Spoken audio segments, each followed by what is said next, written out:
నేను అడుగుతున్నా మంత్రి గారిని, అక్కడ ఏదైనా టిట్కో ఇళ్ల దగ్గర కాలనీలో పాములు పెంచుకోవడానికి అవకాశం ఇచ్చారా? మొన్న మా రాజమహేంద్రంలో 6,200 ఇళ్లు శాంక్షన్ అయింది సార్. నిర్మాణం అయిన ఇన్ఫ్రాస్ట్రక్చర్ చేయలేదు. ట్యాంక్ సగ్గా మధ్యలో ఆగిపోయింది, నీళ్ళు ఎవరు అవాంఛిత చెప్పులన్నీ ప్రవేశిస్తా ఉన్నాయి అక్కడ.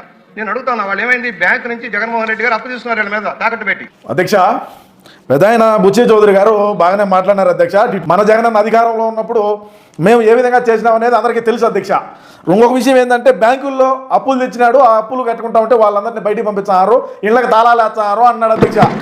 ఇళ్లకు తాళాలు వేస్తున్నారు అంటే అధ్యక్ష, ఇక్కడ మనం ఒకటి గుర్తుపెట్టుకోవాలా, మేము అధికారంలోకి రావడానికి అధ్యక్ష మీ బిడ్డ అని చెప్పి తిరిగినాం అధ్యక్ష. మీ బిడ్డకు మీరు కాకుండా ఉంటే ఇంకా వేరే వాళ్ళు ఎవరన్నా అప్పులు ఇచ్చారా?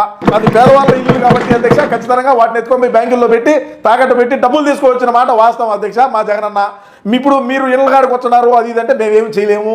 మేము అధికారంలోకి వచ్చి ఉంటే అధ్యక్ష 2024లో ఈ బాధ లేకుండా అసలే ఆ ఇళ్ళే పేదవాళ్ళకి కాకుండా ఆ బ్యాంకుల వాళ్ళకి అమ్మేసి ఇంకా కొంత డబ్బులు తెచ్చుకొని మేము రాష్ట్రాన్ని పాలించే వాళ్ళం కూడా అని ఈ సందర్భంగా తెలియజేస్తాను అధ్యక్ష. పోతే నేనేం తెలియజేస్తాను అంటే బుచ్చి చౌదరి గారికి, పెద్ద ఆయనకు, అయా బుచ్చి చౌదరి గారు, మీరు ఎప్పుడైనా ఎక్కడైనా సరే పాములు పుట్టడంలోనే ఏమి పాములు పుట్టలు పెట్టుకోవు. అవి పెరిగి పెద్దయిన తర్వాత పుట్టలు పెట్టుకొని ఆ పుట్టల్లో ఉంటాయి.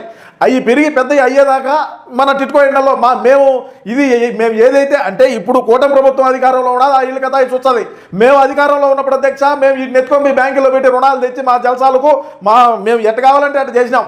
ఈరోజు మేము అధికారంలో లేం కాబట్టి ఆడ ఎవరైతే ఉంటారో వాళ్ళను, అదేవిధంగా ఆ శాఖకి సంబంధించినటువంటి మంత్రిని వాళ్ళని అడుగుతారు, మమ్మల్ని అయితే అడగరు, మేమైతే సేఫ్ అని తెలియజేసుకుంటా ఉన్నా అధ్యక్ష.